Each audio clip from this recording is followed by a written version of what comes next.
Thank you, Taoiseach. Deputy Noel Grealish, please. Taoiseach, there's long been a perception among people living in rural Ireland that they've been largely forgotten about by successive governments, and there's a growing regional imbalance between Dublin and rural Ireland. Over the decades, massive investment has been put into Dublin, with more than 750 million on the Port Tunnel, 728 million on the Red and Green Lewis lines, 368 million on the Lewis Cross City, and upwards of 3 billion to be spent on Metro North. Taoiseach, I could go on board this House with more figures relating to past and future investments in the capital. And I know that you will say, Taoiseach, that much of that investment is of benefit to the country as a whole. And Taoiseach, I don't want you to come back with the usual story that the government invested 300 million on the M17, M18 Gart to Tuam motorway, as if that alone should satisfy us for another few decades. The people of the west of Ireland deserved that investment. Taoiseach, on a recent trip to Galway, you visited Connacht Rugby's facilities at the sports ground on College Road. Connacht Rugby have been very successful in the past few years, reaching new heights, winning the Pro 12 title in 2016, and they've just completed a great season and has earned them a place in the top level of European club rugby. They are unique in a sporting context in the west of Ireland, that they actively go out and about the length and breadth of the province to help develop the game in local communities and schools. They are now embarking on a very ambitious project costing 34 million to build a state-of-the-art facility, not just for Galway, Taoiseach, but for the west of Ireland. Taoiseach, you have personally seen the facilities at Connacht Rugby, as has Micheál Martin, the leader of Fianna Fáil. You know that they are not suitable for the calibre of a team that Connacht Rugby have become. The CEO of Connacht Rugby, Willie Ruan, and Head of Operations, Carol Boyle, have done excellent work in bringing the project through the planning process to where it is now ready to proceed without delay. There is only one issue now: is funding.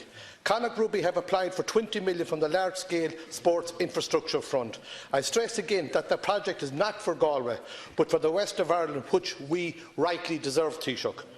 No major investment has gone into sporting facilities in the west of Ireland on a scale of funding elsewhere, like Croke Park, 103 million, Aviva Stadium, 191 million, as well as other grounds like Páirc Uí Chaoimh, Thomond Park, Simple Stadium, the Gaelic Grounds in Limerick, and Irish Independent Park in Cork. Taoiseach, and another very worthwhile development in Oranmore Maree GA Club, who are embarking on an ambitious 4 million project. They recently won the All-Ireland Intermediate Club Hurling Championship, and I want to compliment the chairman, Jerry Rabbit, and the manager, the great Jerry McInerney, on their success. They are proposing to construct a sports centre of excellence in Rinville, an expansion of existing facilities on a 34-acre site that will include 4 new playing pitches, a covered terrace, as well as attractions like public playgrounds and looped walkway. Taoiseach, my question to you is, these are 2 projects of major importance to the west of Ireland, and will you give a commitment to allocating Connacht Rugby the 20 million they need and Oranmore Maree the 2.4 million they need out of the Sports Capital Fund? Thank you, Taoiseach. Will you catch those balls? Thanks.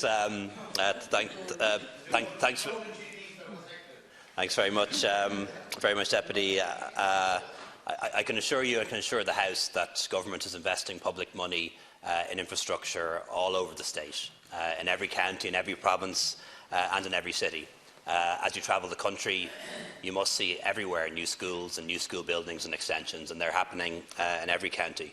The Sports Capital Programme is specifically designed so that every county gets a fair share of the funding. It wasn't always like that, but it has been like that for the past 7 or 8 years. The Rural Fund goes entirely to rural areas, and the vast majority of the Urban Fund has gone to urban areas other than the capital.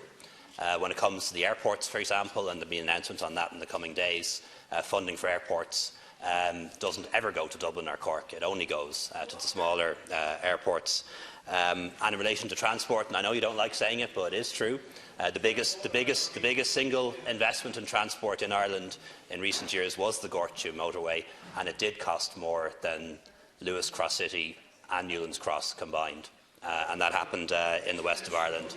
And the biggest investments occurring at the moment are the N4 in the northwest to Sligo, with major projects in Cork due to start before the end of the year, in Dunkettle and Ballyvourney-Macroom, for example.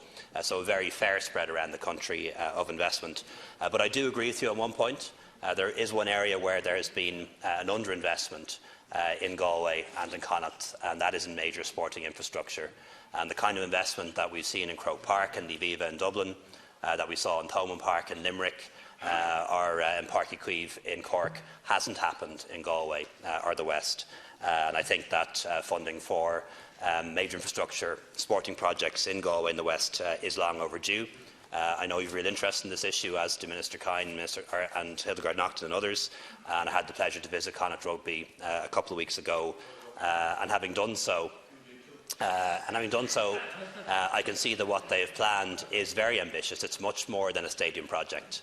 It's also about meeting facilities and conference facilities, which will be of benefit to Galway. Performance spaces. It's a really exciting, good project, and is much bigger than a sporting project. What I can't do, unfortunately, Deputy, is give you a commitment on that right here, right now. But there is €100 million set aside in the Major Infrastructure Sports Fund.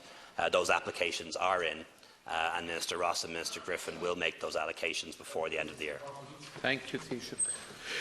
Taoiseach, thank you for your response. Taoiseach, this is going to be a political decision.